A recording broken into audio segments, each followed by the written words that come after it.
Okay.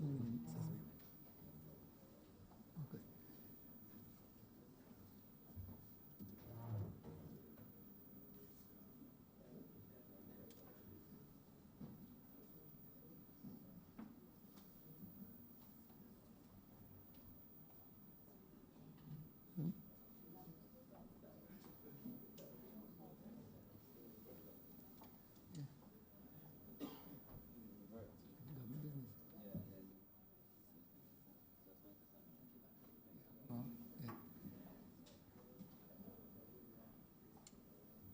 This House is in session. Revert to government business, sir. Honourable Leader, Government Business. Thank you, Mr. Speaker.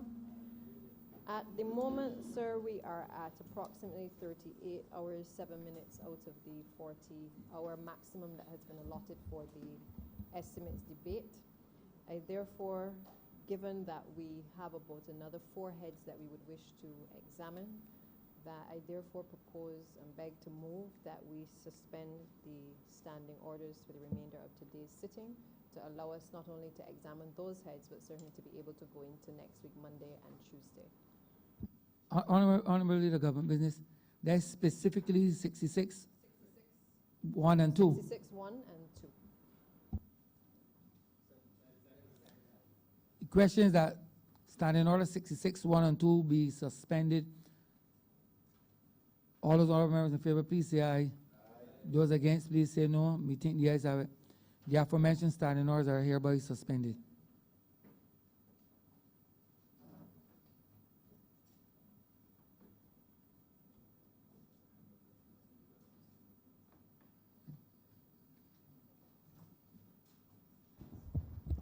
Mr. Speaker, I beg to move that you do not leave the chair and that the House resolve itself into standing Finance Committee.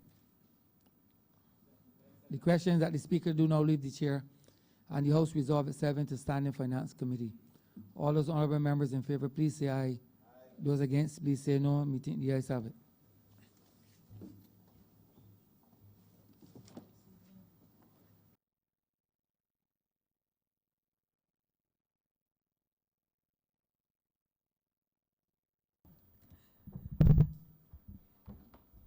This House is now in Standing Finance Committee. We wish to continue with Head 46, Maritime Affairs and Blue Economy.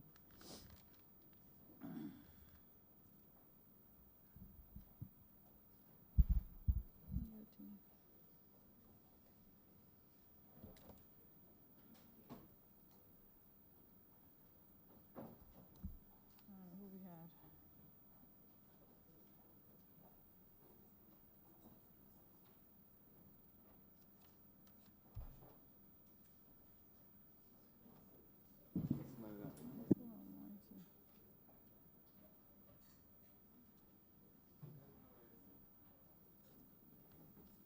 Adrian. Beverly. Call Adrian. You still want to speak? You still want to speak? Okay. Colin, you still speaking? You still speaking? I have you in order from day before. Okay. Charles, you too?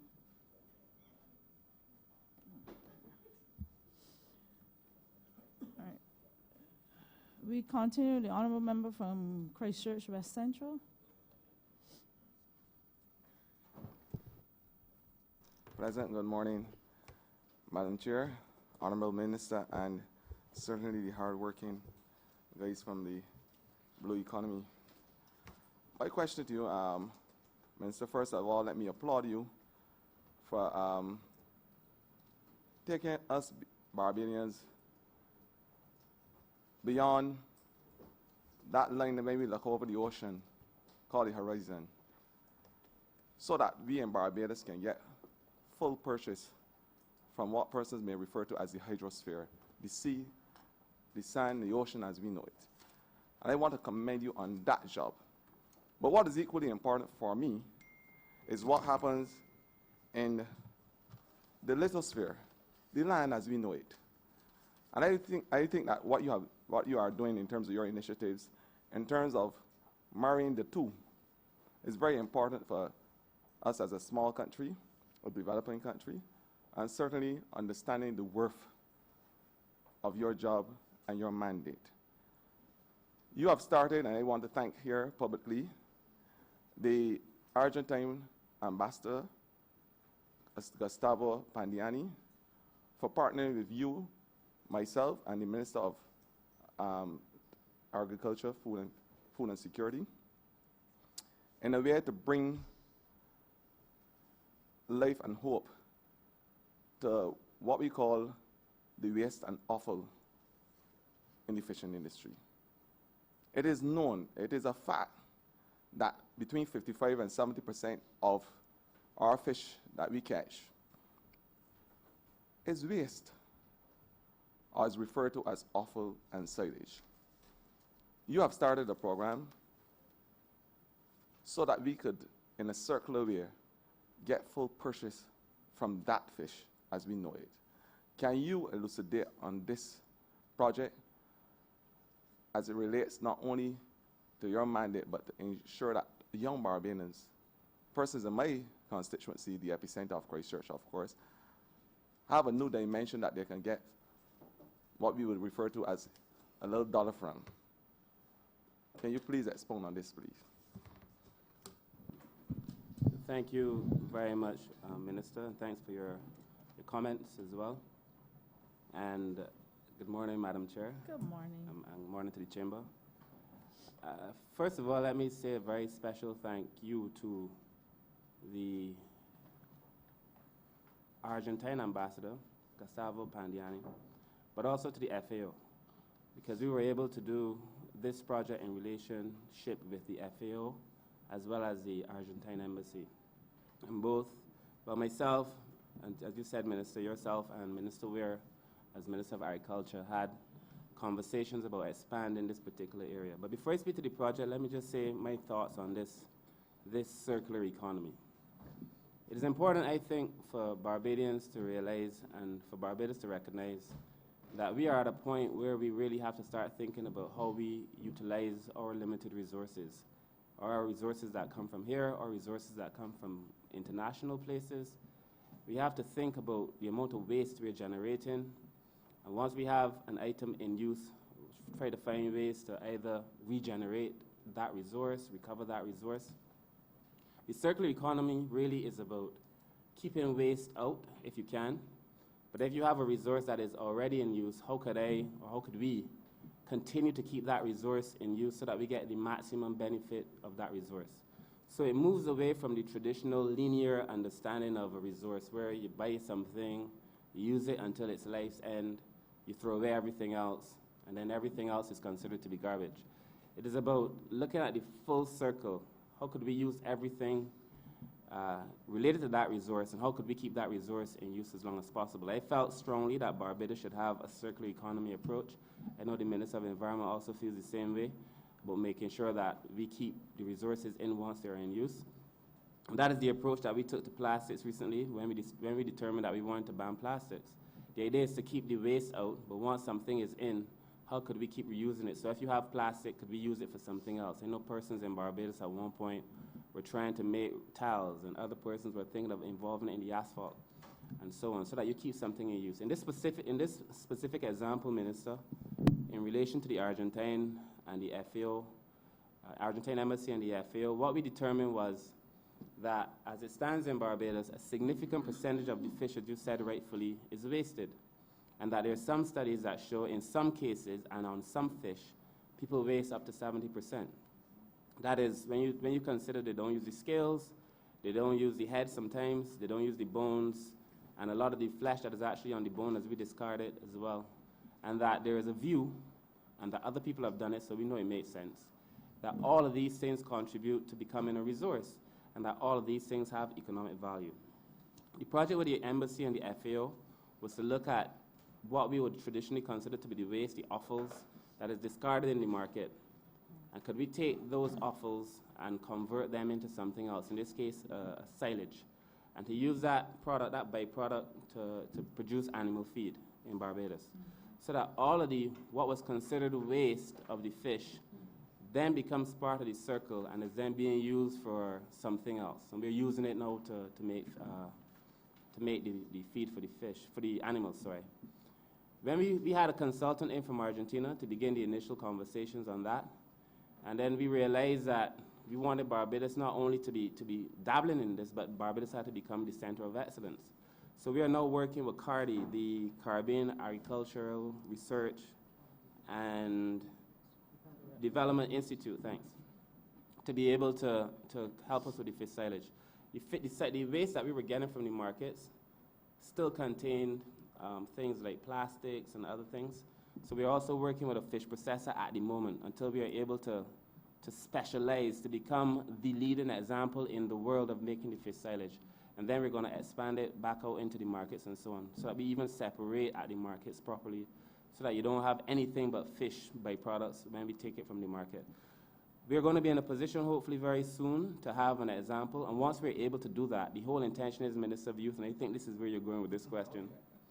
Once we've got the science right, and we're very close to doing it now, then we would encourage young people, because it is a source of revenue. It is a source, the Honourable Leader of the Opposition had asked about opportunities for other people and new industries. This is going to be one. It's going to give young people an opportunity to be able to start a business and to be able to use some of this offal to make the silage.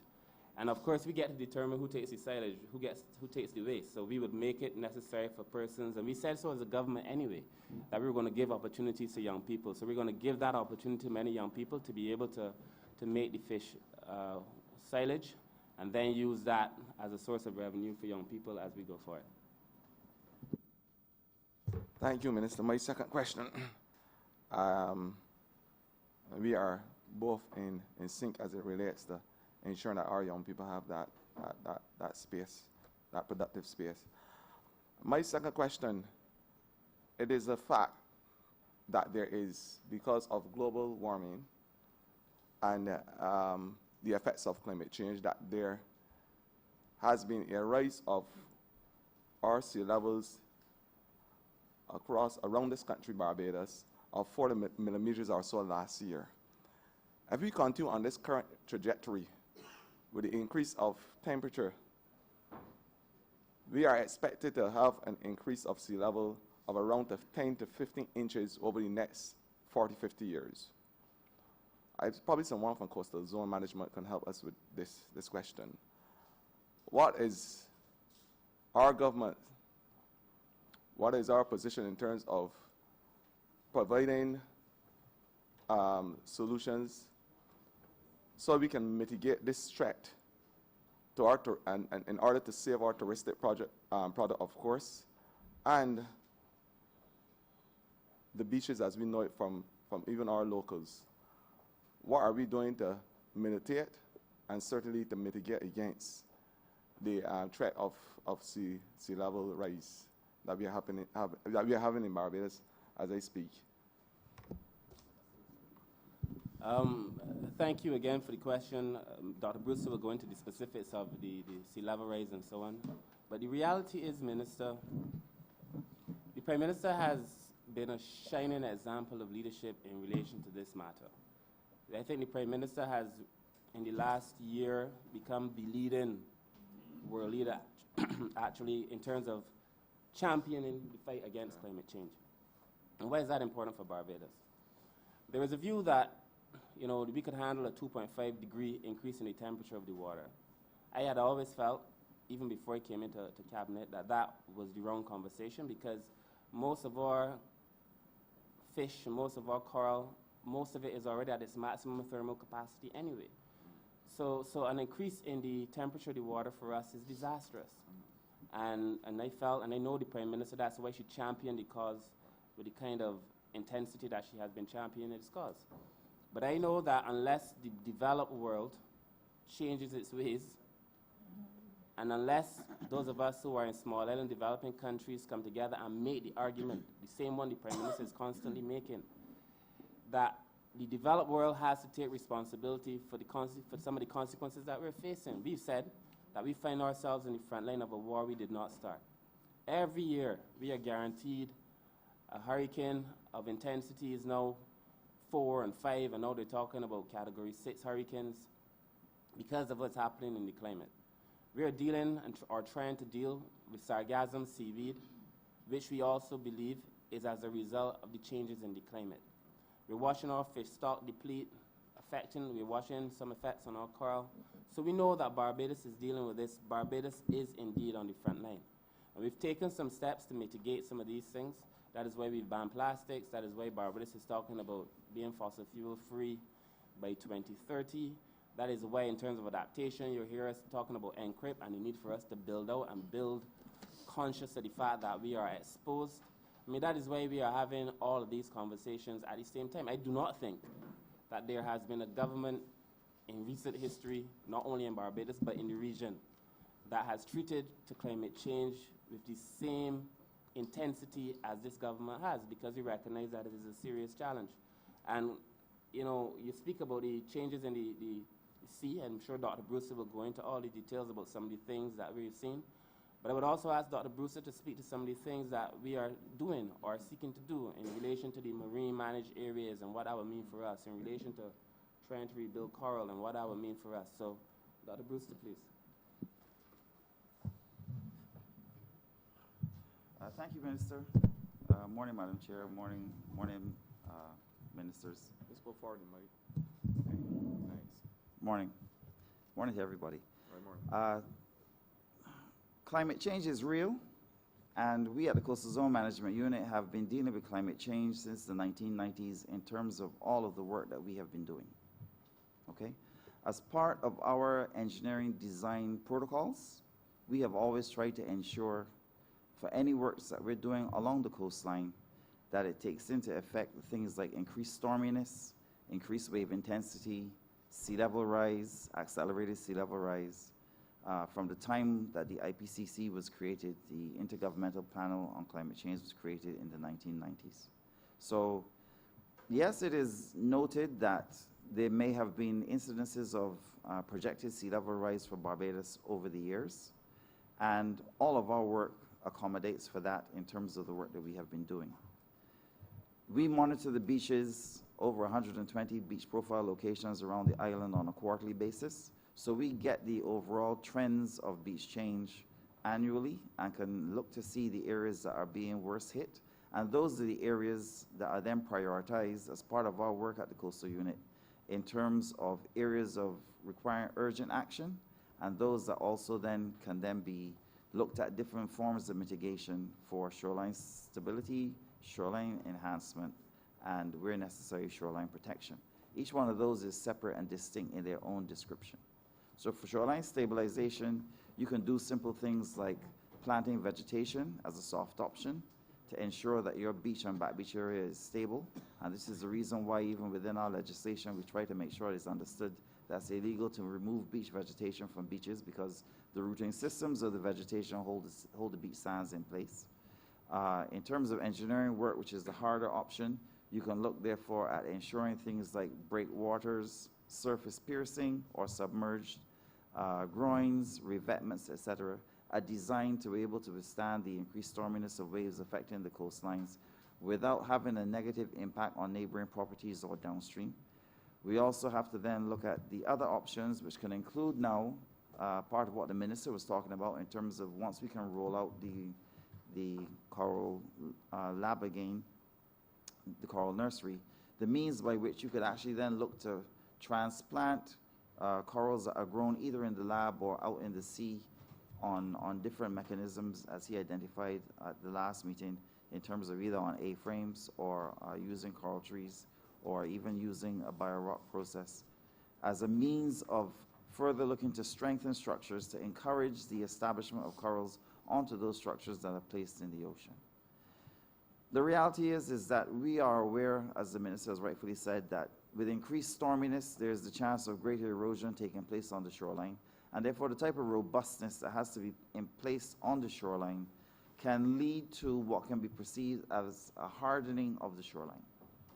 Now, since about 2003, everyone would have been aware of the work that the unit has been doing in terms of the Coastal Infrastructure Program, where we built the Richard Haynes Boardwalk, which has been branded globally as a worldwide trendsetter, especially by the Inter-American Development Bank. It is their pride and joy because they help fund that project, but it also demonstrates how you can actually use hard engineering with clear design work to ensure that you can protect a shoreline and still make it have some level of natural capacity for absorption of significant wave energy.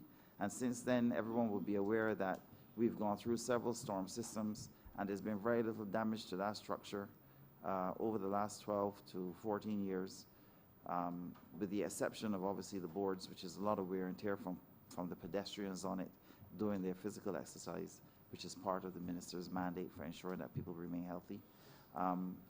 But in addition to that, we've also done the same sort of work in Whole Town, where we actually did work between the Beachlands area up to the Whole Town Police Station, and then as part of the recent coastal risk management and coastal risk management program, we did from the police station up to Heron Bay, okay, going through Folkestone, especially in terms of retrofitting and redesigning there and creating beaches. All that work has been designed to ensure that the concerns for climate change are recognized and that beaches are protected. We have the unique situation in Barbados where we have a very limited sediment budget. And by that, what I mean is that there's very little sand that actually flows along our coastline. So when a beach is impacted by erosion, fortunately for us, it actually moves off into the near shore, and then it takes its time to come back on.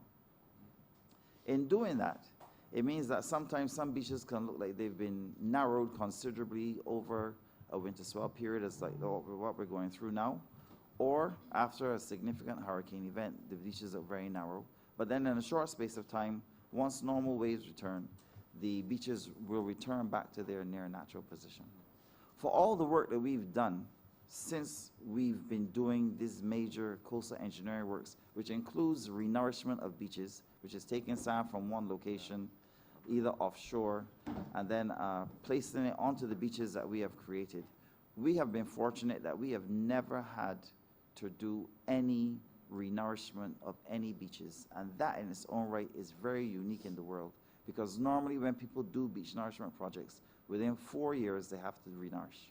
Okay, we have never had to renourish. That's the seriousness we take the science to be. Okay, and that makes us very unique in the world in that setting. So we try to understand the coast. We try to make sure that our designs are sound, that they are robust in their design, and therefore we also ask persons who are going to be doing significant work along the coastline to try to ensure that those standards are also adhered to, because we don't want upstream or downstream negative impacts that can destabilize that fragile balance that we are trying to maintain. In addition to that, we also work to try to ensure that wherever practicable, the concept of climate change is transferred onto those that are doing work so they can understand the relevance and importance as to why they have to make those considerations as part of any application, whether it be government in its own right, which is us, or the private sector, to understand the significance as to why they're doing what they're doing to ensure that they understand the coastal area. Thank you. My last question, comment.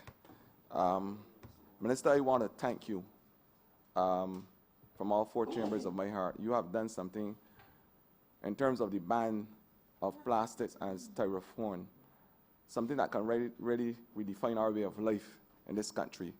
And I see the Member of Parliament for St. Michael East smiling. But we have taken on a lot of the Eurocentric and American way of life that sometimes come to haunt this country in a bad way. When I say this, I'm talking about the new fad that we are faced with as a country. A fad which involved, and it was really taken from a rapper called Pimp C, where he took the double styrofoam container and infused it, of course, with what we call in Barbados the lean or purple drink. And our young people are now using it because they understand science just as good as me or anybody on your team, Minister, who are scientists in their own right.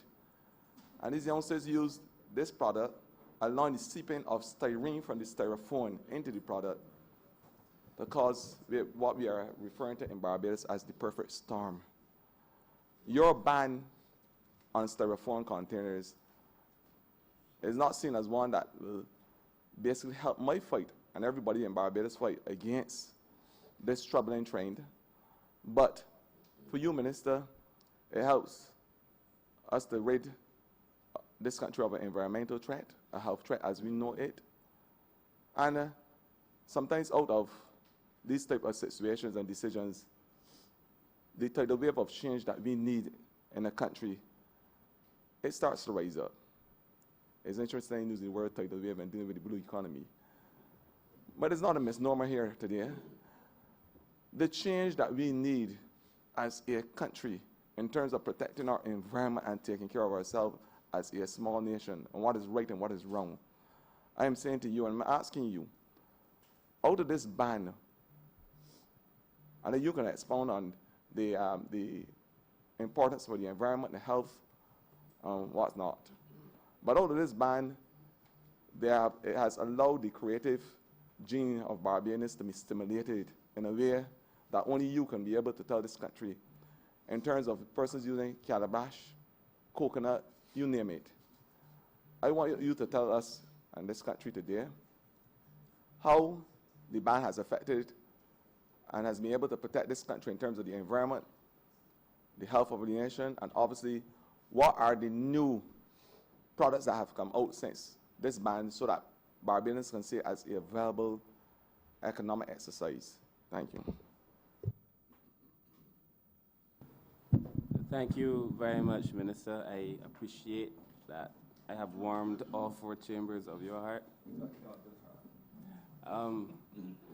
You know, you asked two very important questions. I think the first relating to what actually you brought to my attention, and I remember we having this conversation in relation to young people and the abuse of lean and purple drink. And subsequent to speaking to you, after we had that conversation, I actually raised the conversation with my daughter to figure out how real it was. And she, like many of her friends, was aware of this purple drink and this lean. And I must confess that I was not aware of this purple drink and lean, but in your time here, Minister, you spoke about how easy it is to take regular products on the shelf, regular cough syrup and other sweet and Sprite, and make a product that could cause people to get high. It's very simply done. And then you also communicated to me that persons were using styrofoam to intensify or sustain the level of the high. And when we banned styrofoam, it wasn't because of that, I mean, on the other polystyrenes, but it was because of reasons that we've made known before. You know, in life, sometimes you have unintended benefits, and I'm very grateful that in so doing, we've been able to help save some of the nation's children. I'm sure you are very happy to hear that, as well as the member for St. Michael Southeast, who has responsibility for education. The reality is that when we determined that we wanted to ban plastics, it was petroleum-based plastics. And I think I feel that I must make that clarification stronger here. We put in place a ban on petroleum-based plastics. And we only did that in relation to certain things. Things involved primarily for now in the culinary things. So it would have been forks, plates, stirrers, straws, those kind of things, cups, and anything that was made of styrofoam or polystyrene. And the reason for that was because we felt, and it became quite obvious, that because first of all, most of these things were non-renewable, you were hurting the environment, but also in terms of the waste and the consequence of that waste. A lot of these things were ending up in the ocean. A lot of these plastics were ending up in the ocean. A lot of these plastics were ending up in the fish. The polystyrene containers, you know, we came to realize were causing cancer in some cases. And Barbados just took a position as a value-driven country that this is not what we want to stand for. And I think the process of the ban is also very important. And your second question, Minister, spoke about the innovation. I'll answer that in a second. But I think the process of the ban is also very important. We came into office in May. By September, we were having conversations with the persons who are importers of the containers and manufacturers of plastic bags. The persons who are importers of the containers told us at a meeting in September that they needed 6 months to get rid of their stock. so that when we implemented the ban on April 1st, 2019, it was as a result of the conversations and the consultations that we had with the importers, who said, we understand what the government is doing, we support what the government is doing, give us 6 months and we will be able to get rid of all of our stock. Then we set the date for April 1st. It would have been 6 months from September. By April, of course, most people hadn't gotten rid of all of their stock. They'd gotten rid of a substantial amount of stock. So after having the conversations, we moved the date to accommodate the persons who imported the containers. Now, it must not be said, although it has been said, but it should not be said that the government took this date arbitrarily. The date that we chose came from the people who imported the containers, and that we only extended for 3 months to give them time to get rid of their stock. Because, of course, we did not want to cause unnecessary injury to the persons who are involved in the industry. In relation to plastic bag manufacturers, it was the same conversation.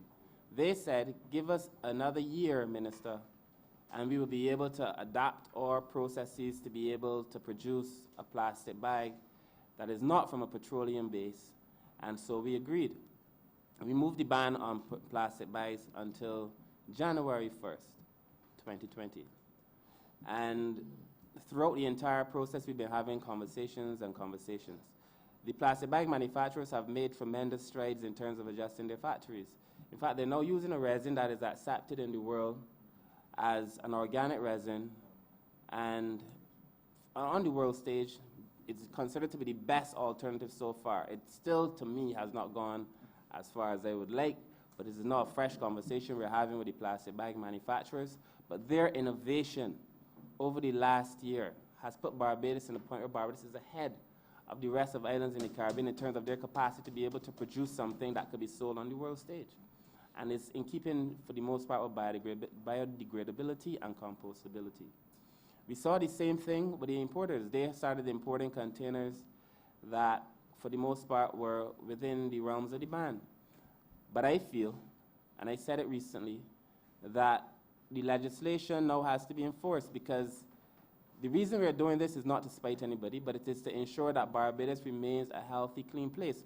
If you consider the efforts of the Minister of Environment and the Minister of Public Works and so on in keeping Barbados clean, we also have a responsibility to keep Barbados clean, and I'm satisfied that we're doing well in that regard. There has been a number of positive innovations coming from young people. I spoke last time about the persons who were making plastics from potato skins. I mean, that in itself is transformative. There are a number of people at the university now who are using other organic substances to be able to make plastics. There are some people who have gone to the point where they will not use plastic, even if it is an organic plastic, but using the traditional things you mentioned, the calabash that we used to laugh at, as children, talking about it from the old time days.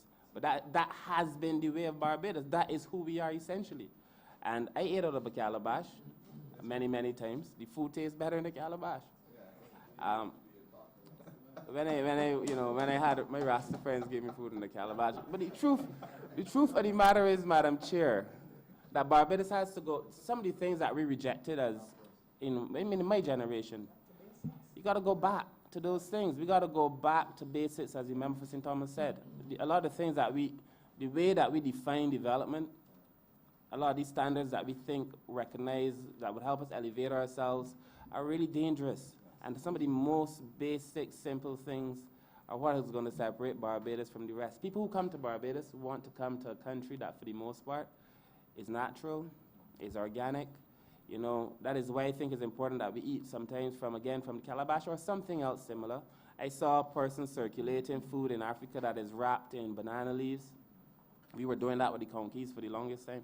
So there's just certain things that I think that we have to go back to. But yes, we have to continue to be innovative. We have to be supportive of the young people who are trying to do the innovation. I am thankful to the UNDP. They just took 4 Barbadians and they're working with them now to be able to produce organic products that would help to support the blue economy. So there's a whole strain of innovation coming, Minister, as a result of the ban on plastics. And, I sometimes prefer not to think about it as a ban on plastics, really, but more of a move toward informing this kind of bio-based future that I keep talking about. Honourable Member for St. John. Good morning, and thank you, Madam Chair.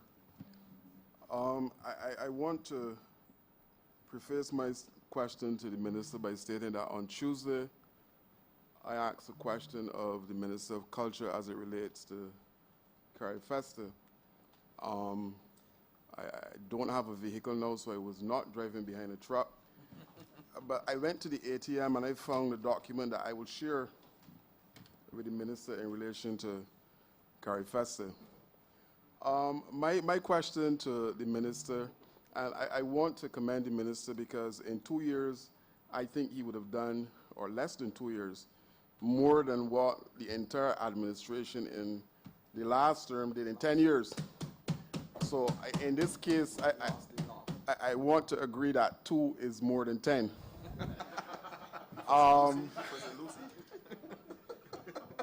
My question to the minister, we did a tour last year to Concept Bay, and there was a member from the private sector that indicated he wanted to put some resources into Concept Bay.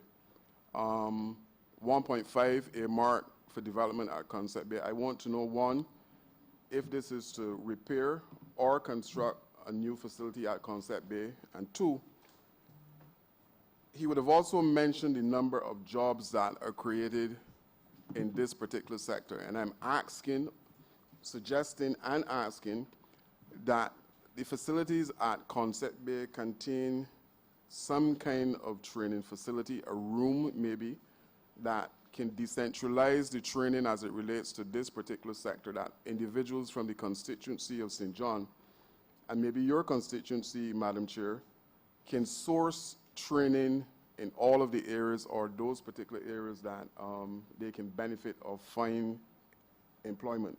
So the question is, can a training room be added to the facility at Concept Bay specifically for this purpose, decentralizing the training and providing an opportunity for youngsters in St. John to get involved in the process? Thank you. Thank you very much, Minister.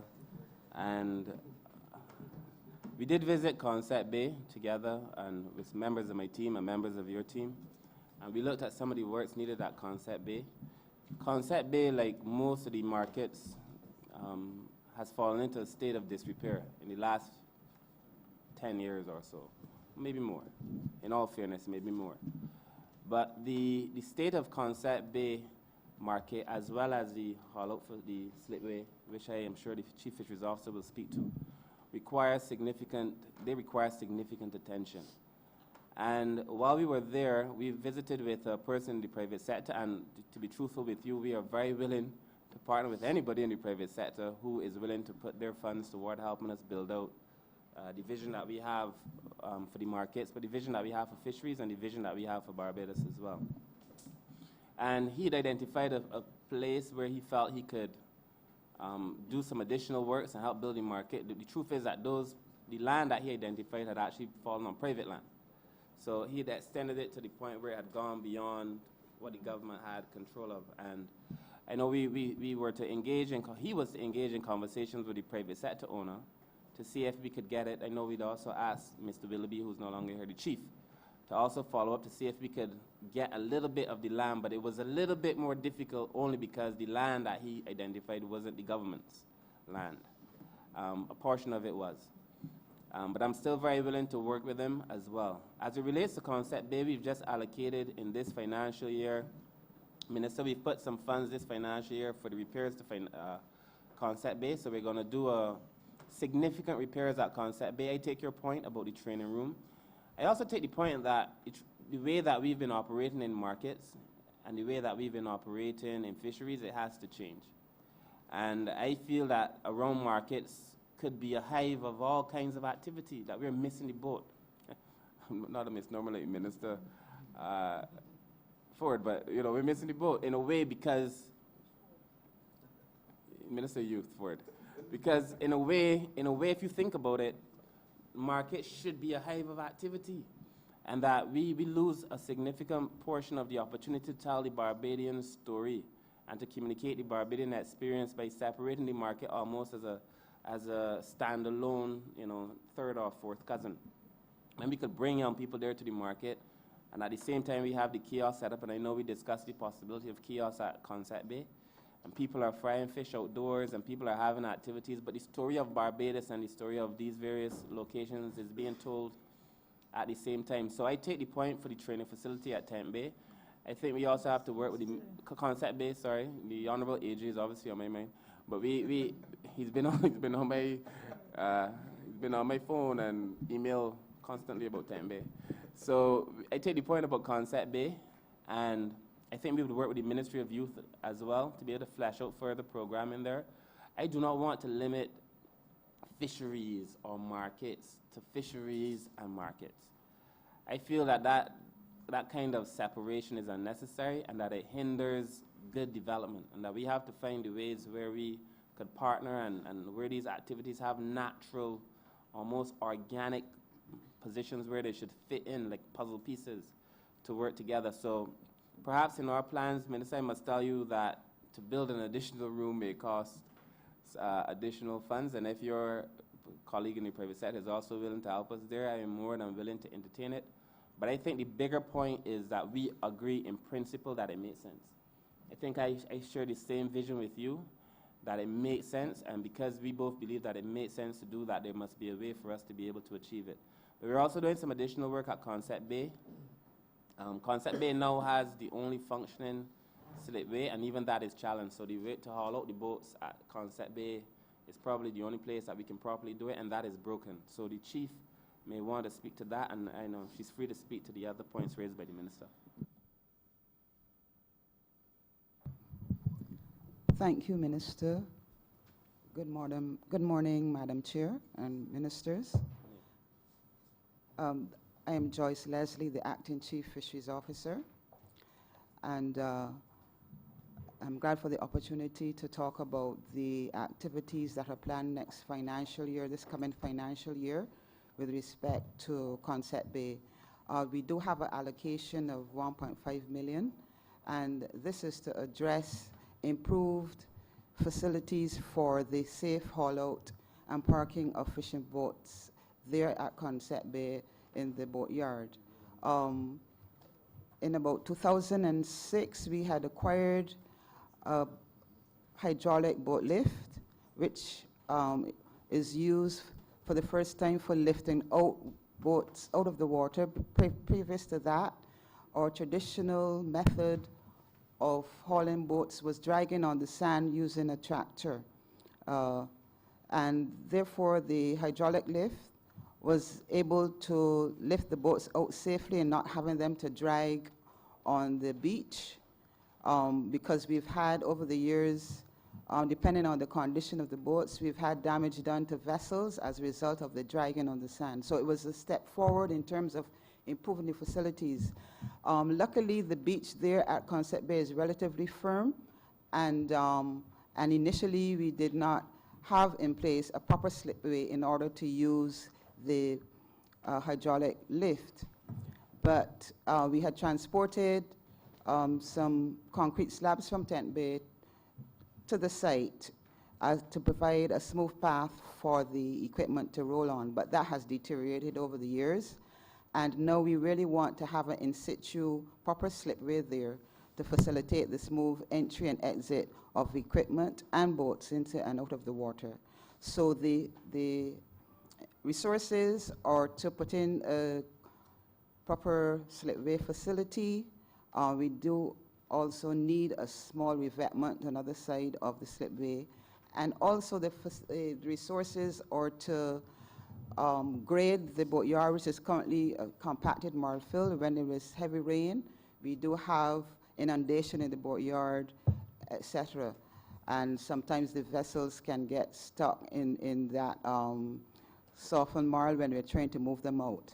So in general, to provide a hardened surface for the boatyard parking areas, utilities will be improved where there'll be adequate watering facility for the parking of boats and easy access to them, and in general upgrade the area there in the boatyard and the slipway.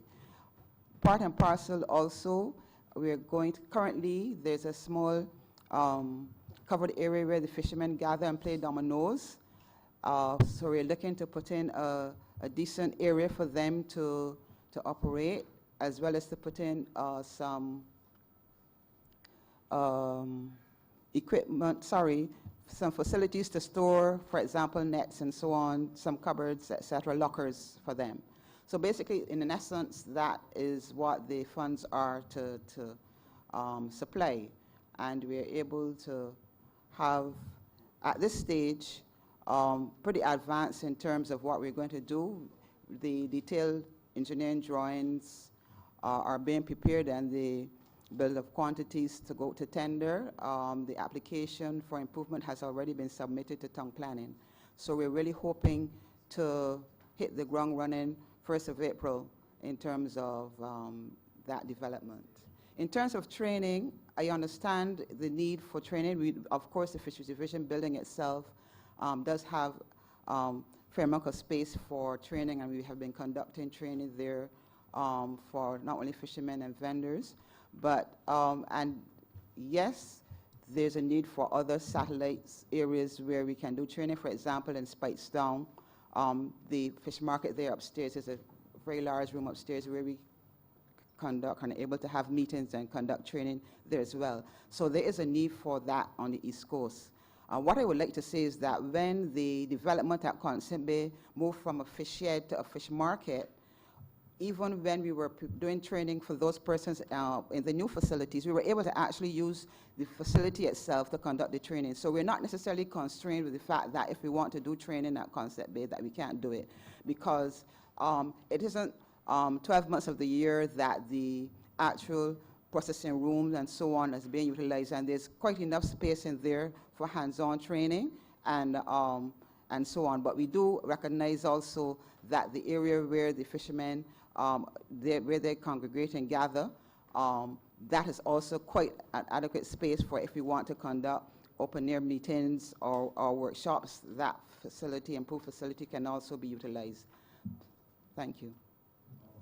Madam Chair, I want to come back because when we did the tour at Concept Bay, and I hope, because the officer is mentioning that engineering drawings have already been prepared, but I sincerely hope that local knowledge is taken into consideration as it relates to the siting of this facility, because when that tour was conducted, it was made abundantly clear that the current location where the fishermen now congregate was inadequate to construct such a building.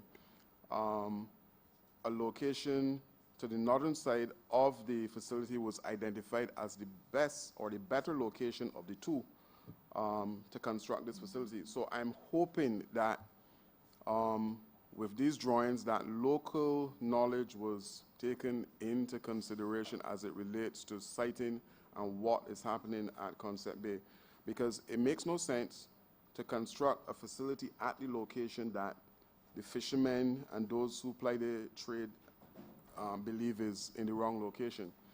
And they would have indicated that this particular area at the north of the current complex would provide adequate sighting of what is going on as the boats come in to dock. So I really would hope that, like I said, local knowledge and the fishermen at the location were consulted prior to submitting these drawings. Thank you, Minister. You don't have to hope too much, because the drawings that are being done are for the slipway itself. They're not for the physical development. That hasn't been done yet. So, yeah, so where they're playing dominoes, we would also have to update those, that as well as the market, but those drawings aren't done yet. The drawings that she was speaking to specifically, the engineering drawings, were the slipway and the boatyard. So that is where, you know what I mean, where the actual haul out. But the actual facilities that you're speaking of, too, I recall that they said specifically that they wanted to be on that hill. They wanted to have a lookout, and so that would be part of the consideration when we do it. Minister, sorry, just Before you move on, I have a question. It's not my constituency, but I have constituents working down there. Is there a plan to increase the staffing? Right now I have a constituent / patient / friend that you probably would have met her, that right now she's doing the acting supervisor, but she also gives out the ice, she also takes the money, she also does cleaning because of lack of staff. Is there a plan to, and security is an issue down there as well because she works probably into dark depending on the time of year. Is there a plan for more staffing and security? You know, Madam Chair, the truth is, all over the fish markets, I would love more staff. Yes, but this is an area, if you know Concept Bay, Yeah, but I'm gonna and ask she's you, alone down there. I'm going to ask you, Madam Chair. Often, sometimes she asks her husband to keep her company. That is urgent. I mean, regardless of what we say about money and staffing, you can't leave a lady down there on her own with a bunch of men or nobody at all. Madam Chair, there's supposed to be support staff in all the markets. I would have to explore as to why there's none. And if it's a case of security and lighting, because lighting was the issue when we visited, we would also make sure that there is additional lighting. But we'd have to look at this case, and security, but we'd have to look at this case on its particular merit. You want to see? I'd let the PS address this, but the Yes, truth please. is, Madam Chair, across the markets, and I mean the general point is, across the markets, I would love more staff. Seriously, and it's not about Concept Bay specifically, nor am I trying to play down her situation. Across the markets, I would love more staff because we have cases where people have to double up and do 2 and 3 different things, as may be the case as at Concept Bay. But I'll let the PS speak specifically to some of the. Good morning, Madam Chair, Sonia Foster, Permanent Secretary. And good morning, everybody. The issue of the markets and staffing at the markets is very urgent. We did meet with all of the, I don't want to say managers, but those who are working at all the markets recently, and they did identify a lot of urgent needs pertaining to each and every market. And we intend to meet with the Ministry of Public Service very early in the new financial year to see what we can do to add staffing, but it is really very urgent. And in this case, I remember being spoken about because, as you said, there's only one person. And that's the reason why in some cases they have asked permission to close the markets early so that they can leave because of, as you said, going into darkness and they're there alone. So we are looking at this very intently. We need to meet with them again. And we will also meet with, as I said, the Ministry of Public Service very early in the new financial year to see what can be done to add staff, and even if we have to pull them from other areas of the public service. But it is very, very high on our agenda at this time. Thank you so much. Honourable Member? Yes, Madam Chair. Again, I just want to put some emphasis on the fact that the individual from the private sector, because of a vested interest, is prepared to construct a facility at Concept Bay. So I would hope that the ministry totally embrace his offer going forward. Thank you. Let me just reiterate, Minister, I am more than willing to where private sector personnel are willing to help us build out, I am more than willing to engage and make sure that it happens. So let us organize a meeting hopefully next week or week after where we meet with him again and see what can be done and see if we could get this done in the shortest possible time, recognizing the constraints, obviously, because some of the land didn't exactly belong to the government.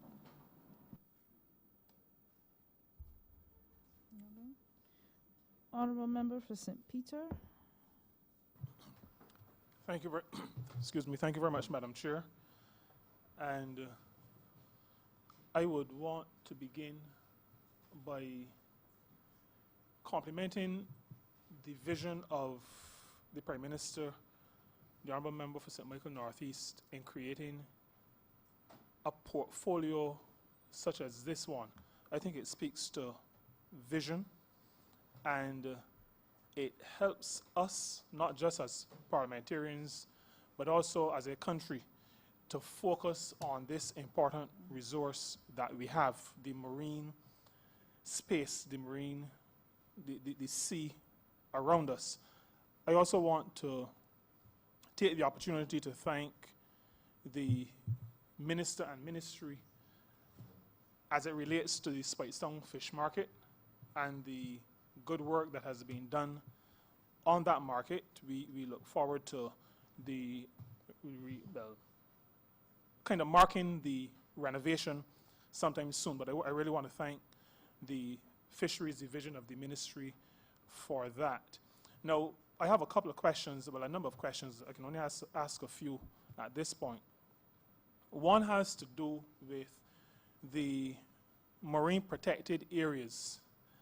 And I, in a previous life, would have been involved in discussions on that matter. What I want to find out from the ministry is how is that expected to work?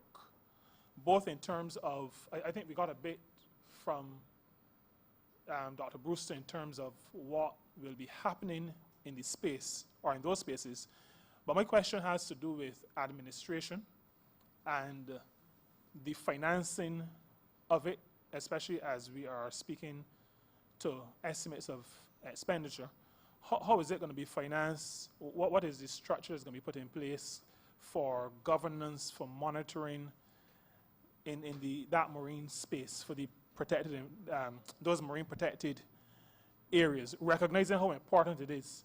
Because I have a fishing community in Six Mains that to some degree relies on supplies of fish. Well, fish, lobsters, other things. But so we understand that those marine protected areas are important.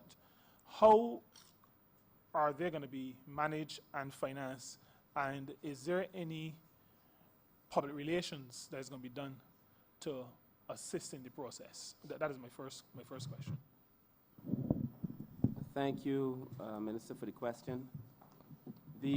First of all, also thanks for the comments about the work we did at Spitestone. I think Spitestone Market now looks extremely beautiful.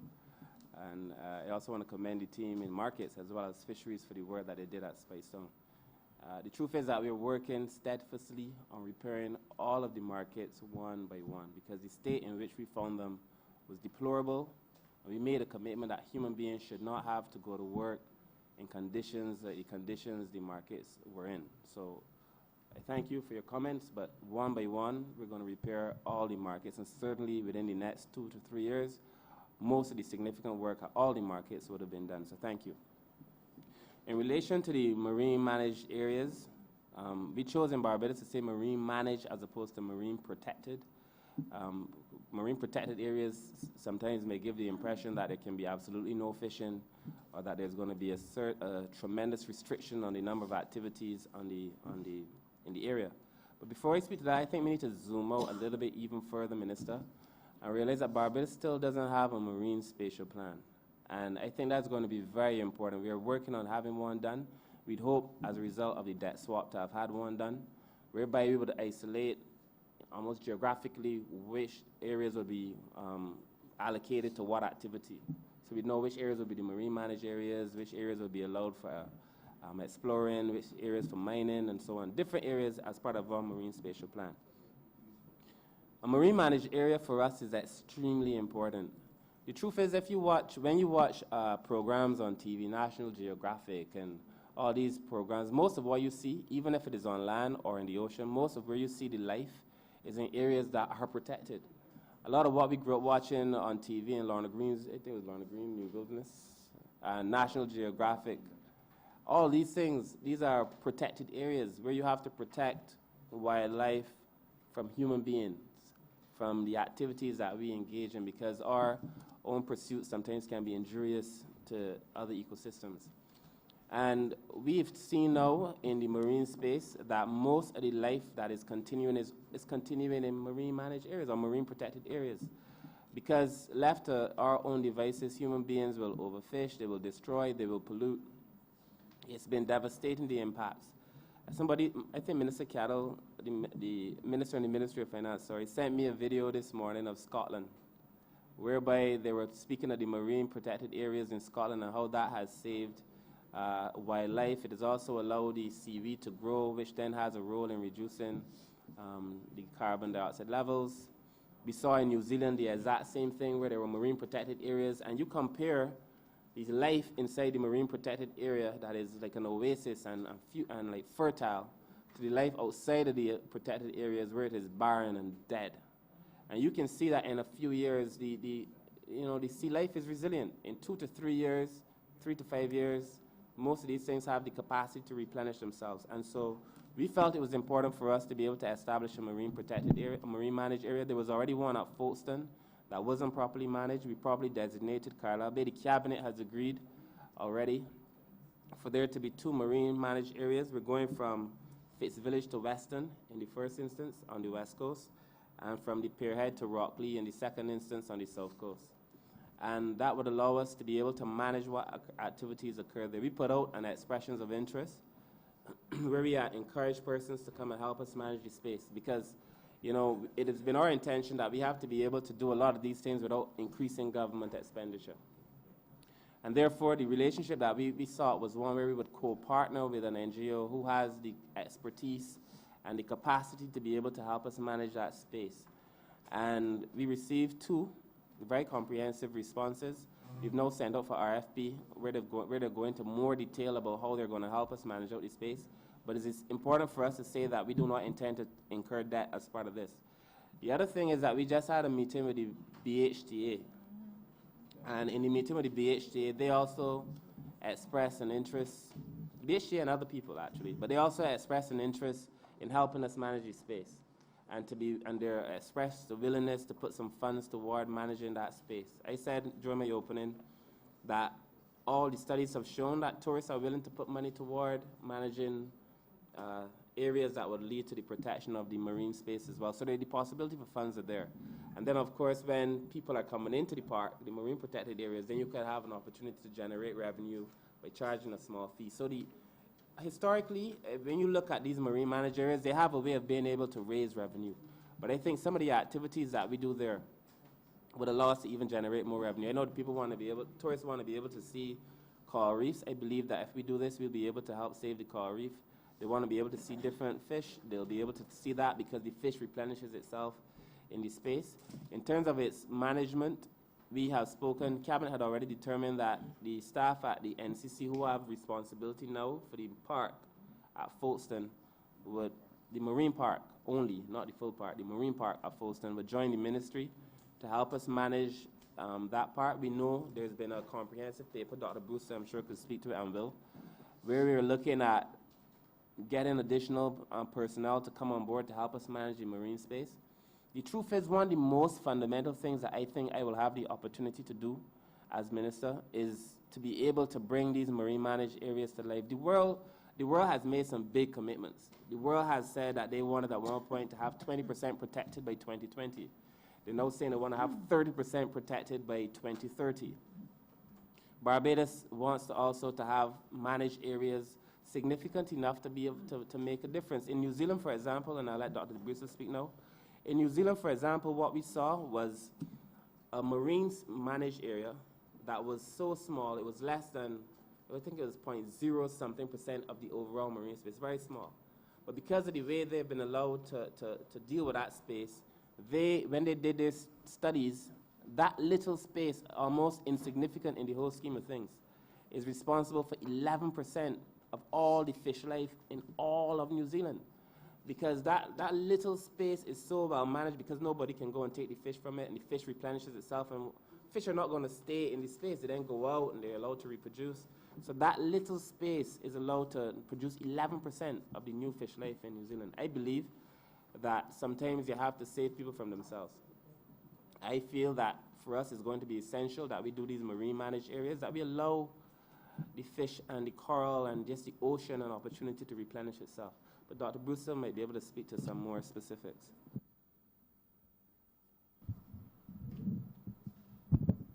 Thank you, Minister. Thanks for the question. Now, the issue with the marine managed areas has been a long-standing one.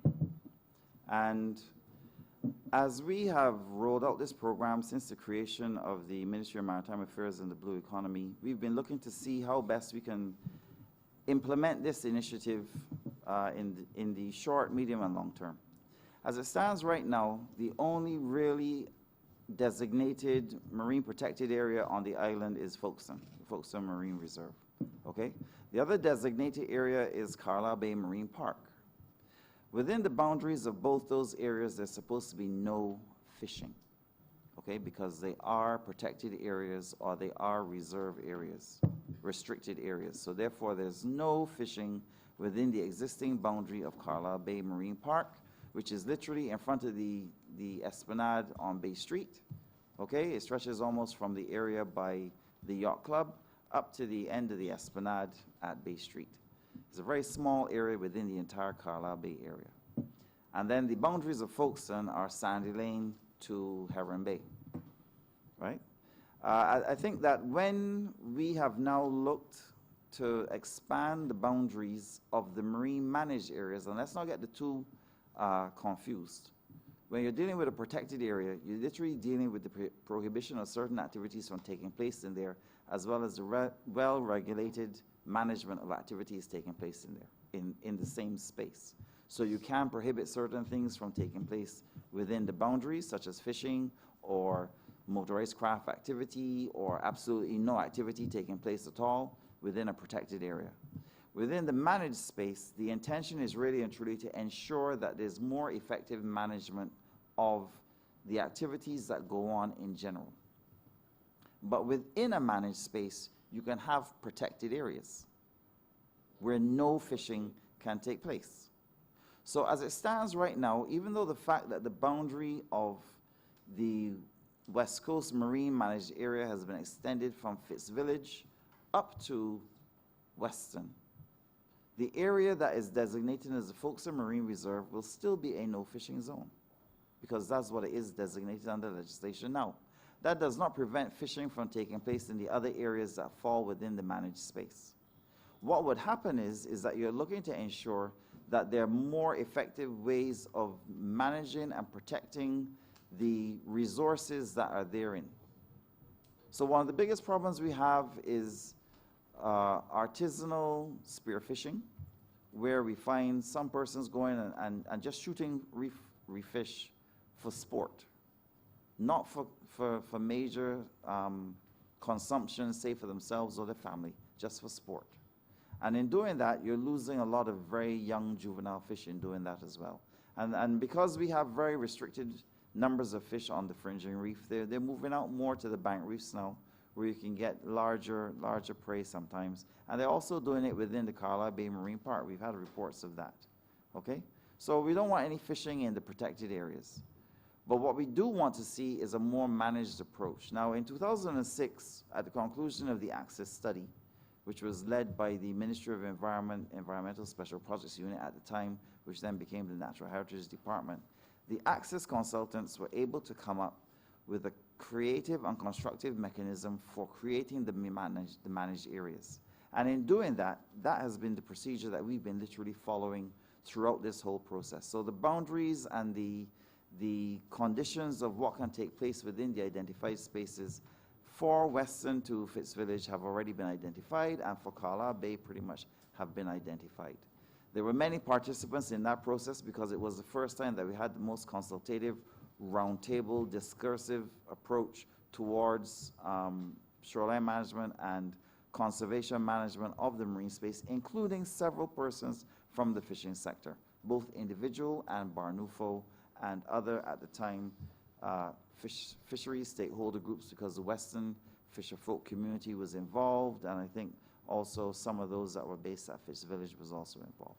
Coming out of that study, especially on the West Coast, we were able to find that the Western fisherfolk community had identified that they wanted to have their own fisheries management zone where they were going to take responsibility for a certain section of the coastline that stretched from Weston up to the area of Lower Carlton in terms of how they were going to manage their own resources within that space. That is all documented. We are taking this to the next level now. As part and parcel of that whole report, there were identified mechanisms for funding. There were identified mechanisms for the establishment of the roundtable consultation. But most importantly, it was the need for the strengthening of what was going to be deemed to be a Marine Parks unit. Now, as part and parcel of the structure at the National Conservation Commission, there was a marine unit that was based at Folkestone that was responsible for the patrolling of the Folkestone Marine Reserve, right? Now, in establishing two marine managed areas and not just 2 small parks or reserves. It is going to be essential that you have to have enforcement on the water within the boundaries of the reserves or marine managed areas that you're establishing. Not just the protected area, but the entire managed space that you're looking at. So there'll be a need for 2 units to be operating, because 1 unit operating at Folkestone will not be able to cover the South Coast. Okay? So we have to look at that structure. Fortunately, the ministry has been very proactive, and we have actually drafted some legislation that we now have to send on to the Chief Parliamentary Council for review that looks at how a marine parks unit can be structured, the role and responsibility of that unit, the type of activities that it will be responsible for, and how it would then be able to manage the space effectively.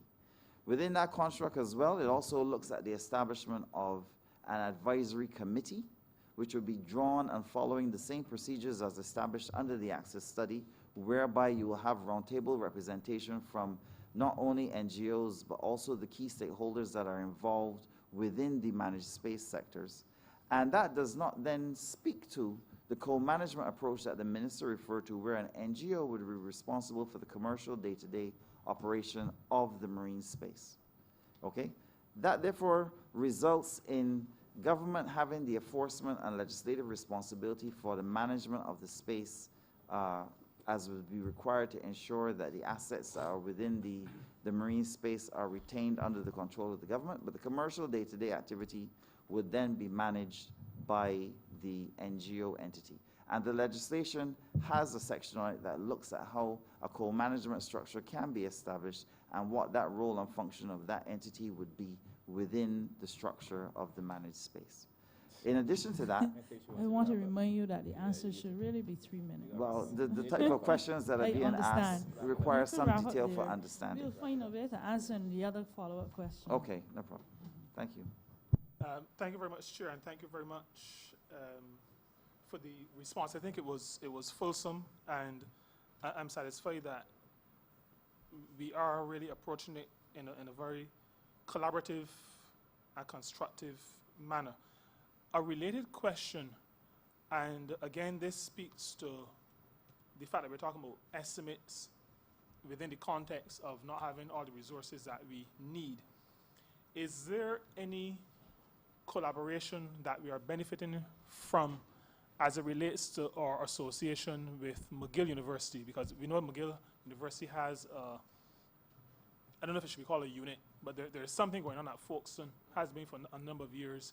Is there any collaboration with McGill that we are benefiting from as a country in relation to the whole matter of the marine managed areas and protected areas? Hi, thank you very much, sir. The reality is that the McGill field station is exactly what it is, a field station for the McGill University, and therefore students come down and postdoctorate fellows come down from McGill to pursue activities in the marine space once they have received the necessary research permits from the government. Okay, we've now instituted that policy for about the last 5 to 7 years, whereby we try to keep track of the type of research activities that are ongoing. In the past, when there was a much closer relationship with the government and the University of the West Indies, there was a close relationship with McGill University based at the field station directly, not with the university, okay? So the university uses the field station as exactly what it is, a field station for research for its students. We, as Coastal, do have a close relationship with the undergraduate program, and up to this week, there's actually a field team visiting, performing their annual undergraduate visit to Barbados to look at aspects of small island coastal management issues, which we are involved in as part of that process. But other than that, in terms of the research components, the Coastal Zone Management Unit is not directly involved in that anymore as it used to be when it was under Barbadian management. I must say, Minister, I must say on the same point, we cherish the relationship we have with McGill. As a matter of fact, when the Prime Minister and myself were in Canada, we visited McGill University, and in the course of the conversation, we determined that we wanted to partner even closer with McGill than we had traditionally. And the Consul General there has the responsibility now for helping us to fine-tune the nature of this relationship. So hopefully very soon we will be signing an MOU with McGill University to be able to partner and do some more of this kind of work. When we were there as well, some of the students are known to us, unfortunately. Some of the students were doing work not only in the marine space, but they were doing work in relation to, I think it was black belly sheep and different things, just fantastic, transformative work, but that it hadn't been brought into the government necessarily. And we felt that that was an opportunity that had gone wasted, and so we now have to deepen the relationship, because if we could get the students to be able to do continue to do some of the work that they've been doing, and then the government benefits from it, then obviously that is part of the relationship that we are seeking to build out. But for us, McGill University, we would actually like McGill to be able to expand its reach in Barbados and be able to offer even more advanced participation and result generation in some of these areas. So for us, deepening the relationship with McGill is going to be a big part of our focus in this year. Thank you very much. My final follow-up, and this still relate. Final. You're on number 4 now. Number 4? Carry on. I spoke to marine managed or protected areas. I used the wrong word. Then I spoke to McGill University. The time you take to do that, ask the question. Yeah, I just want to be very clear, though. I just really, really want to be very clear. My final question, whatever the number is, speaks to Coastal Zone Management Unit, and I know, again, from a previous life, the work done, I think it was very good work as well, done in the whole town cell that Dr. Brewster referred to. We know of the work done at, is it Welch's? I think it was Welch's. Dr. Brewster also spoke to the boardwalk. My question is there in the pipeline, given the changes we see on our coastlines from time to time, is there anything in the pipeline? I'm not sure. I didn't see anything specific in the estimates for this year, but estimates for the next financial year. Either in that or future, to any other areas that may be of concern to the Coastal Zone Management Unit. Any plans for the future, that kind of conservation, building out, rehabilitation kind of work? Thank you, Minister. As part and parcel of the Coastal Risk Assessment and Management Program, we're already looking at 5 other areas for additional design work to be done. And as part of that project, we are looking at the area between Sherman's to Clinkits, which is a major coastal road protection works and shoreline stabilization activity there. We're also looking at the area between St. Peter's Bay and Mullins as another area where extensive work has to be done. We're looking also at the expansion of the boardwalk from Rockley to St. Lawrence Gap, and also looking at Oistins in the Bay Garden area, heading back towards Miami Beach as another location that is in need of urgent work and stabilization. So those are the new projects on track. Thank you very much. Thank you. Honourable Leader of the Opposition.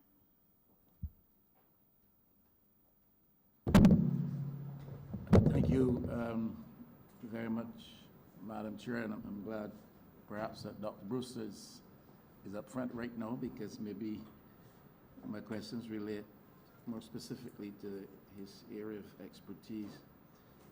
One of which is, what about the enforcement of coastal zone management related legislation relative to marine pollution coming from shipping activities, hotel sector related activities? And I particularly would like to hear you say something that will allay the fears of Barbadians, or the concerns, let me mute that a bit, allay the concerns of Barbadians with reference to the outfall of sewage into the South Coast waters. Because we appreciate the work to remedy the bad situation existing there some months back, there is always a query with respect to the negative impact upon the marine area in the South Coast, where the outflow from the sewage operation at Christchurch is concerned. So I'm asking about the enforcement of the legislation relative to coastal zone management as it has to do with shipping movements, shipping activities, hotel sector-related activities, and the outflow or outfall from the sewage project on the South Coast. Thank you, sir. As it speaks to shipping-related activities, the Marine Pollution Control Act, which is managed by the Environmental Protection Department, does not necessarily speak directly to that, but it does characterize Class 1 and Class 2 waters around Barbados, being the nearshore and the offshore zone. And we would normally follow the directives of MARPOL as it would speak to shipping-related pollution activities. So we do understand, even as part and parcel of the redevelopment of the shipping legislation and the MARPOL acts to meet the IMO audit, there will be some upgrades to that legislation. As it speaks to hoteliers and their disposal of effluent, generally, as part of any town planning application, it is normally mandated that from our end at least, that the minimum level of treatment for hotels and large establishments should be at least a secondary treatment, which is to ensure that the overall nutrient loading is reduced prior to discharge, and is normally then discharged to a septic tank or a soak-away or a well, okay? And we normally would try to ensure also that the well or the discharge point is located as far landward away from the seaward side of the property as possible to allow for greater diffusion if there's going to be any overflow, etc. In absence of that, it is normally mandated as well that where possible they're supposed to hook up onto either the Bridgetown sewage system or the South Coast sewage system. So in the other situation, West Coast properties would normally have to have at least a minimum secondary sewage treatment facility on board. With respect to the South Coast sewage treatment plant's outfall, what has happened is that since the major incident that happened a few years ago, there's been extensive work done on the placement of that outfall as a temporary outfall for now, and has been well managed through the Barbados Water Authority and the Ministry of Water Resources and Energy. And as part of being one of these subcommittee members for that work, it is clear that they have been dedicated to try to ensure that the marine environment is preserved. Extensive studies, once again, were done on the selected placement of that outfall, and I am very confident in terms of where that temporary outfall has been located along the South Coast for now. There has been no evidence of any form of blowback or nutrient contamination onto the beaches of the South Coast as a result of its placement. When the outfall was finally commissioned, a 300-meter protection zone was also established around the diffusers to ensure that you would not have persons venturing into that zone for fishing or diving or any such matter.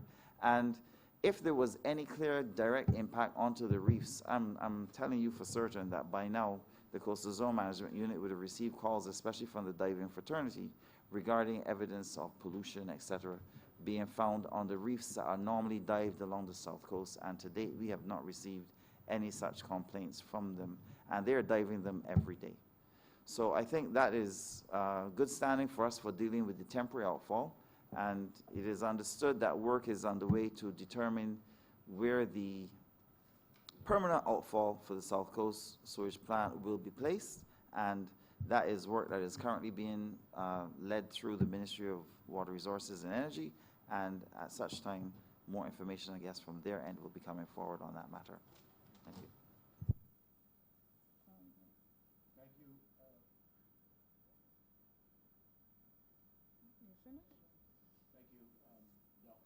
Thank you, Doctor. Thank you, Madam Chair. We have some lofty development aspirations in Barbados. Right now, principally, they're led by our efforts at tourism. But as we intimated yesterday, I think that tourism successes also come with some negative fallout and negative impact upon our coastal and marine environment. There's the sewage issues related to hotel activity. There are issues of infrastructural development, especially in coastal areas. There is often held, strongly held, a view that the negatives associated with our tourism successes, our tourism development plans and vision, are negatives to be taken very, very seriously. I would really want to hear Dr. Brewster speak to his concerns with respect to the potential relative to the marine ecosystem. And of course, we're talking potential in negative terms, relative to the marine ecosystems as that flows from our efforts to develop our tourism industry and several levels. What are his concerns, strong concerns? What is the implied quantum costs to this country resulting from likely damage to the ecosystem, coral reefs, etc.? If we are faced with present danger in this context, what are the time parameters against which we are working? I ask this, ma'am, because I was reading an article by Chadwick and someone called Miku or Maiku on beach erosion in Barbados. And I'd just like to read a few lines out of the article. It says, development trends have limited the ability of Barbados's coral reefs to adapt to climate change. They'll be destroyed by careless diving near shore, disposal of solid waste, indiscriminate alterations to the coastal topography, mainly from tourism infrastructural development, destructive fishing practices, anchoring boats over reefs. Recent studies by the University of West Indies concluded that there were significant signs of deterioration even up until 2007. Approximately 80% of Barbados's fringing reefs were seriously degraded, and the bank reefs on the south coast and southwest coast had decreased from 37 to 23% in a period of a decade. The article expresses some concerns as to the damage to the marine ecosystem caused by activities which are, for the most part, legitimate, some illegitimate, some in contravention of regulatory provisions. But certainly the concerns are there, and I just wanted to hear from a professional in the field, an expert with a live voice, rather than just rely on what this article says to me today. What are his concerns? What are the time parameters within which we have to operate if we have to address these issues? And what is the implied quantum in terms of costs to the Barbados economy if we don't get these matters properly addressed?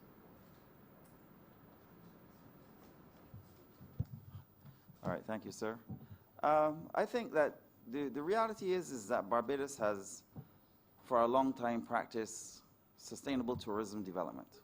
Okay, the development process has allowed us to better ably manage the shoreline in terms of some activities that take place along the area. We've been monitoring reefs since 1983, so we have one of the longest 5-year, well, let me start again. We've been monitoring the reefs every 5 years since 1983, and we have one of the longest records within the Caribbean region of coral reef monitoring. And yes, it is noted that over time, the quality of the reefs have declined. But it must also be borne in mind that that is not just from coastal development. That is from the development taking place right across the island in general. Because, as I've repeatedly said, and as the minister has grown to understand, water flows to the sea in 2 directions, right? It flows from the sea to the land, to the coast, and it also flows from the land to the coast, both above and below ground. So when you have extensive development taking place in the hinterland, and you're discharging to the groundwater, you have a situation where that groundwater discharge is making its way eventually to the coastal zone. That level of pollution will eventually seep out into the near shore, and over time, the impact on fringing reefs was the area that was first felt in terms of visible evidence of damage.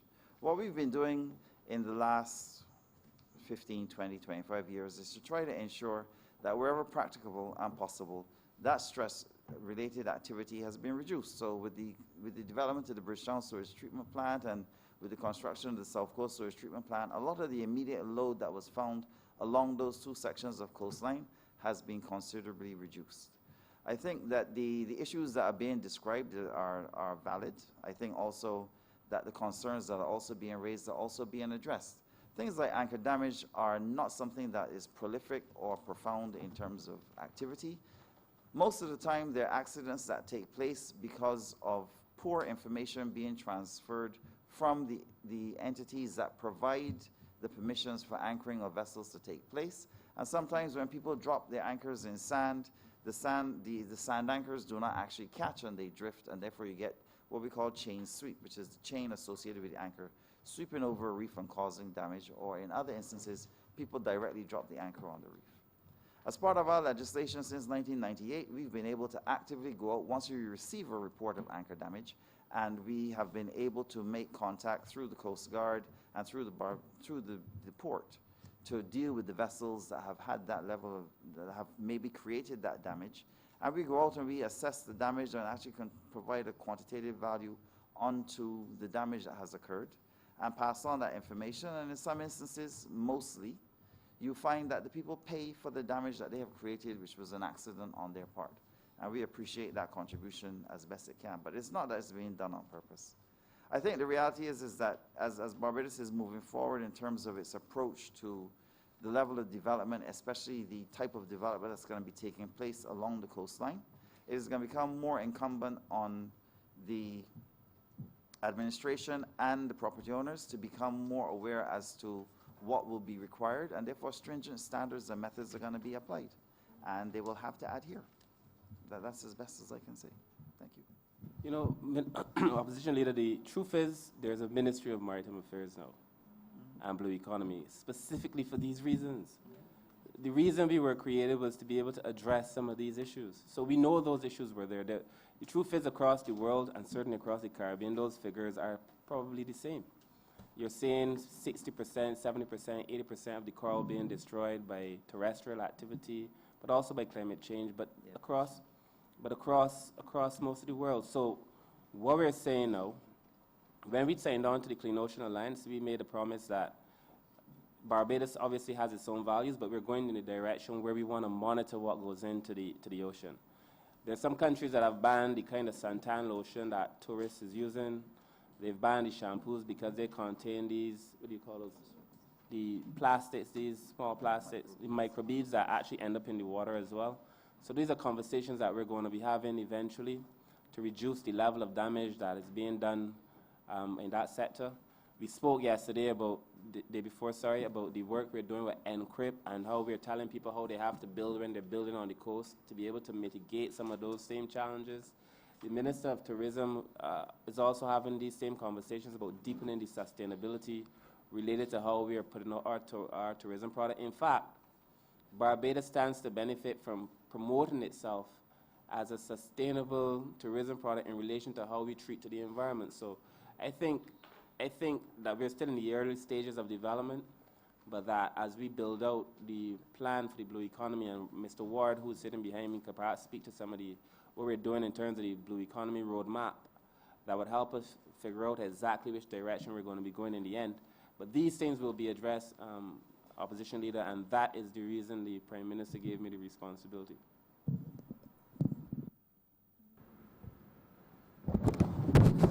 Thank you very much. I'm sure we have coastal building guidelines. I do not know the extent to which your ministry has had input into those guidelines, but I really would like to query what is the level of satisfaction. How satisfied are you with the degree of compliance, coastal building guidelines in Barbados?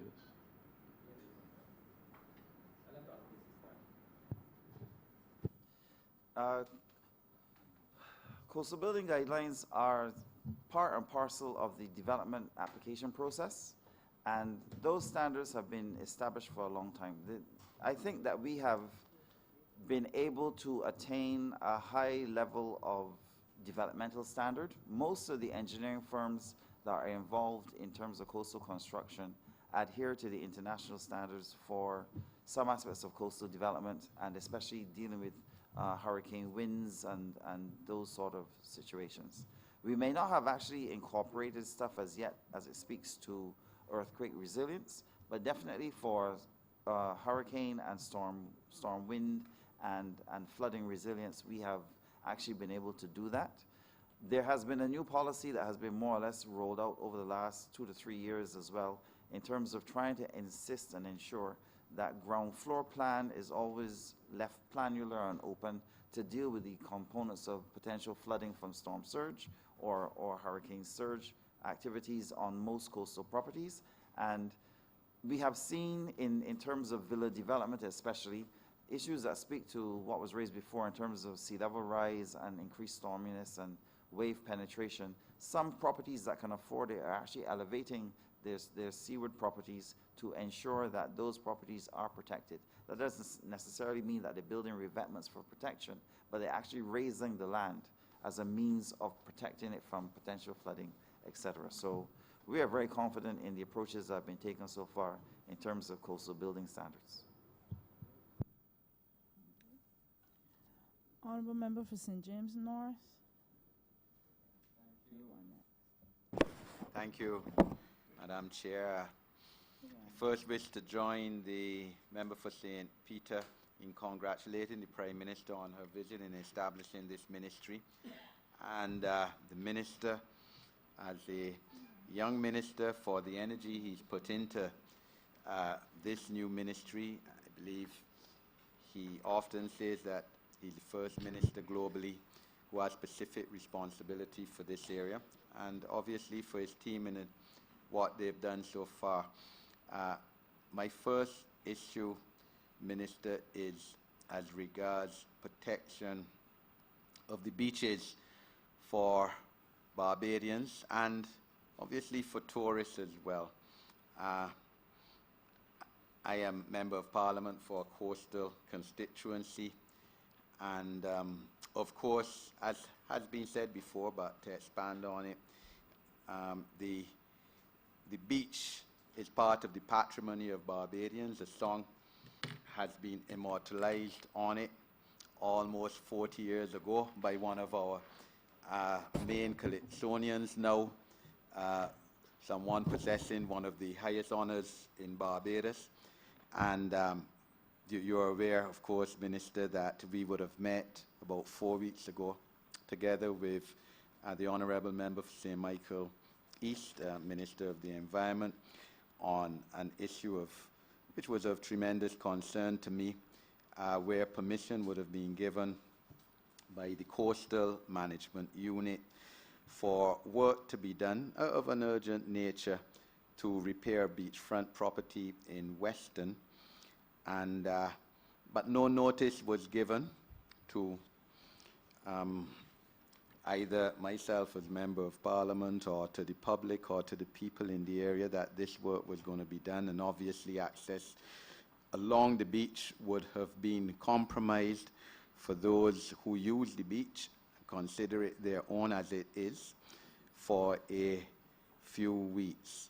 And I just wanted, to give you the opportunity to bring to the public, especially those who live on the coast, what decisions were taken arising from this, without prejudice, of course, to any legislation, that notice would be given when such developments are taking place on the coast that infringe on beach access or ability to utilize the beach by Barbadians and tourists alike, that public notice would be given before such development takes place, and the public would be told essentially how long the beach access may be compromised to their detriment, rather than just permission being granted by a department of government, in fact without the knowledge of the ministers involved either. just in terms of governance, accountability, and transparency, that this agreement and understanding was reached.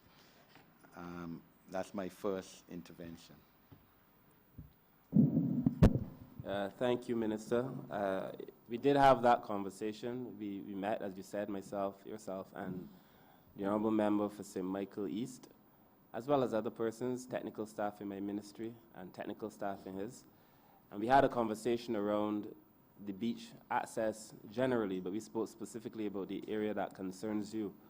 And I think your concern at the time, and our concern too really, was that the work was being done and that the Member of Parliament was not informed, or the residents in the area were not properly informed. And I think we agreed at the end of the meeting to ensure that whenever these works are being done, I think town planning made the arrangement that whenever these works are being done, that they would communicate to the persons who live in the area the nature of the work that is to be done, the length of time that it may take, and so on. So I think we reached a consensus during the course of the meeting. Unfortunately, Minister, we came in and we found systems that have been in place long before we became ministers responsible for our respective areas.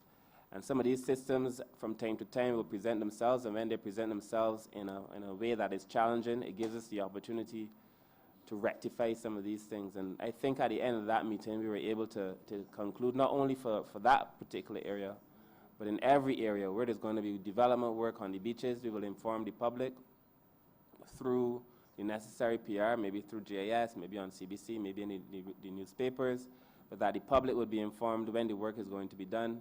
The public will be informed of the length of time that it would take and so on. I think the unfortunate reality around that time too was that persons took pictures and videos and posted it on social media and gave the impression that the landowner was engaging in works that would deny the average Barbadian access to the beach. And the truth is the landowner was given permission to do the work because his wall, a lot of the properties on the coast suffer severely, especially with these north swells, when the waters come in. So from time to time, they have to do the work along the beach or on the beach to get to their property. In this case, the person just wanted some boulders so that as they drove the heavy equipment onto their property or to their property, it would not damage the beach. So it was actually, it had looked a lot more dangerous than it actually was. And I think we had a responsibility perhaps to communicate it, and I think at the end of that meeting, Minister, we concluded that going forward, we would rectify that level of miscommunication. Thank you, Minister. Chair, my second intervention relates to the Western Fish Market, of course, which is adjacent to the issue which we just spoke about. The Western community and fishing is the lifeblood of this area especially, and St. James North in general. I think a good about 6,000 people in Barbados depend on the fishing industry for their livelihood. And this market was, excuse me please, was allowed to fall into disarray under the last government. And I would wish, if you allow me, Chair, to inform the public that the person who named the fish market is named after Miss Millie Eiffel, age 104, died a few days ago, and give honor to her as a person who made an outstanding contribution to the fishing industry, not only in Western and St. James North to Barbados on the whole. But Minister, we would have toured the Western Fish Market in that area. I think it was 2 Octobers ago, October 2018, you and some of your team, and you subsequently would have joined me in a town hall meeting in that area on the Western Fish Market and development in Western as a whole. You said in your opening that drawings, monies are in the estimates for drawings to be done of a new or refurbished Western Fish Market during the upcoming financial year. But there were other fish markets which had priority in terms of refurbishment from what you named. But Minister, there are private enterprises, private sector people who are willing to help develop a Western fish market in terms of funding, people who have property development interests in the area. And therefore, I can only urge, that the drawings be done, and your ministry and myself as Member of Parliament can see about private-public sector partnerships in this. I know the United Nations Development Programme, which you mentioned in your brief as having an interest as well. They do in terms of development of fish markets and fishing resources in Barbados. UNDP was interested a few years ago, about four or 5 years ago, in terms of helping with the development as well. And therefore, I know that we could get assistance. I will certainly, Minister, as Member of Parliament, use my office to try and assist your ministry once your drawings are completed. My other intervention, Madam Chair, speaks towards Mullins and Roadview, also in my constituency, the northern part. And I know, again, from the town hall meeting your ministry would have had in December, January this year, on this, that this is an area that your coastal management unit is looking to enhance the shoreline in terms of a project and protect an area that has been eroded, what with climate change and the passages of time. And I'm wondering if, I want to give you the opportunity, sir, to speak towards this area of, and this aspect of your ministry, protection of the coast, particularly in terms of the Mullins to Roadview project. Thank you, Minister. The Mullins to Roadview project, as you know, I think the conversations with Coastal Zone has left your constituents somewhat happy, but Dr. Brewster will address that after I speak to the issues at Western. The truth is Western is not being done in the financial year because it was not a priority. When we looked at the work needed at Western, Western requires significant repairs. Significant. As a matter of fact, we intend to rebuild Western entirely. So this year we took a decision that with the funds we had, we could do minor work at some of the, major work comparatively at some of the other markets, but it would not have allowed us to do all we needed to do at Western. So we've been speaking to the Bridgetown Port, and they have come on board to help us do the drawings and do the necessary work for Western. Minister, I am also very happy to hear from you now that you have persons who would be willing to help us pay to do Western. Had you made that information available to me last year, we could have been doing Western since last year. The truth is I would love to bring, Western is one of those areas though, because Western is more than just a market. Western is almost like a community in of itself. It's built into the DNA of the people who live there. And for me, when we went to Western and I met with your persons there, I also saw it wasn't only the market, it was the place beside it where the fishermen are supposed to gather that is also in a state of disrepair. And we intend to make Western one of the beacons, really, like a shining example, given the space and the fact that we want to rebuild Western from scratch. We have the opportunity to build something really fantastic at Western. So even though there may be a slight delay with Western, because we're building Western from scratch, we have the opportunity to make Western perhaps one of the better looking markets and most functional markets in Barbados, and we will do so. So the port will take on the responsibility as it stands for getting the drawings done, full comprehensive drawings. Of course, Minister, I will meet with you to make sure that we have your input. We will meet with your people to make sure that we have their input as well. And certainly, I am very serious about working with the persons in that area who would be willing to come on board and help us do some more work at Western. So it wasn't an issue of priority. It was really that in terms of the costings, Western would have taken a little bit more funds and a little bit more time. but it's definitely built into our plans, and I guarantee you when Weston is constructed, you will be more than pleased with the work that we're going to do at Weston, and the persons there will be more than satisfied with the work that we do at the actual building, but also the associated buildings at Weston. So if we're able to get the drawings expedited and finished before the end of the financial year, we might be even in a position to start the work at Weston, of course, with the support of those persons. So I wouldn't want to give the impression, Minister, I know that it is very close to your heart. You've raised it with me a few times. I wouldn't want to give the impression that it is not a priority. It really is a priority, but the extent to which we'll be able to do work at Weston will be transformative in the end. And I'll let Dr. Brewster speak to the Roadview and Mullins issue. Thank you, Minister. Roadview and Mullins is a unique section of coastline in its own right along the Barbadian shoreline.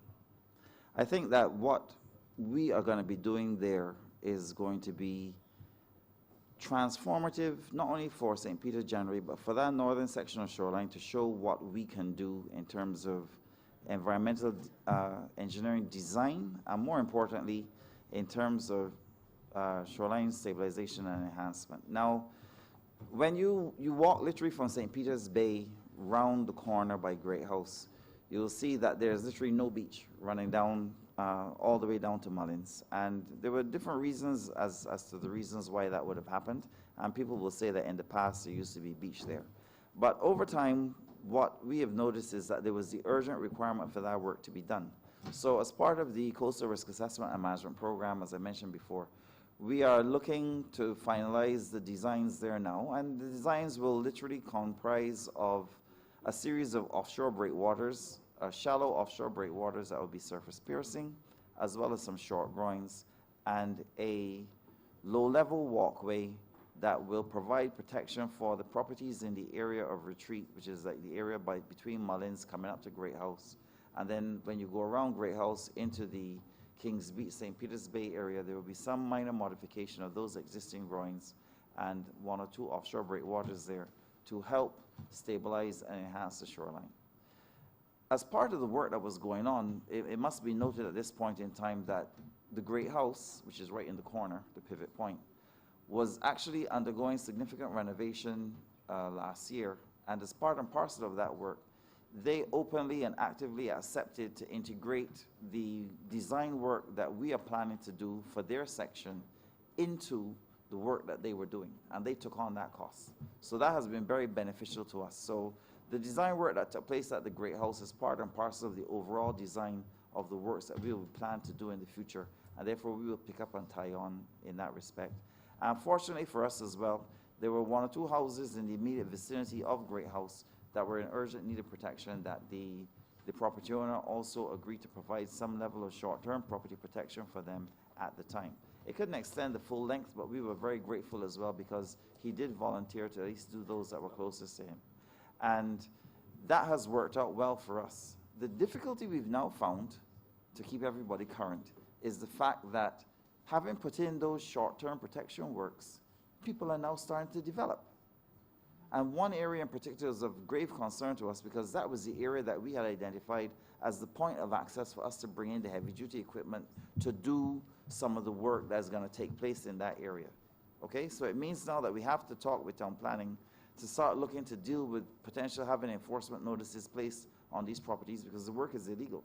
We haven't seen any application come in for it, and it is going to significantly impact the ability of that project to be built effectively if that access way is lost.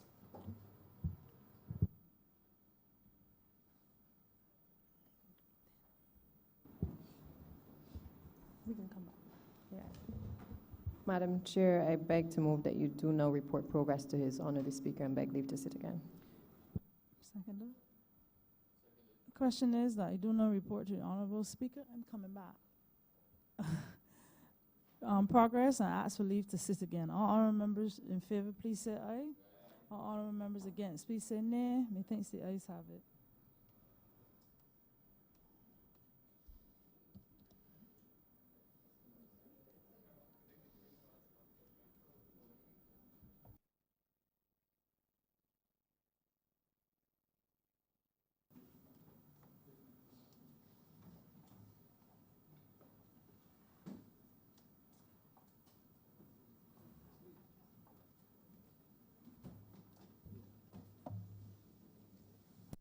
Chairman has reported progress and requested leave to sit again. Mr. Speaker, I beg to move the suspension of the sitting until 12:15 p.m. Question is that this honorable chamber be suspended until 12:15 p.m. All those honorable members in favor, please say aye. Those against, please say no. Me think the ayes have it. This honorable chamber stands suspended until 12:15 p.m.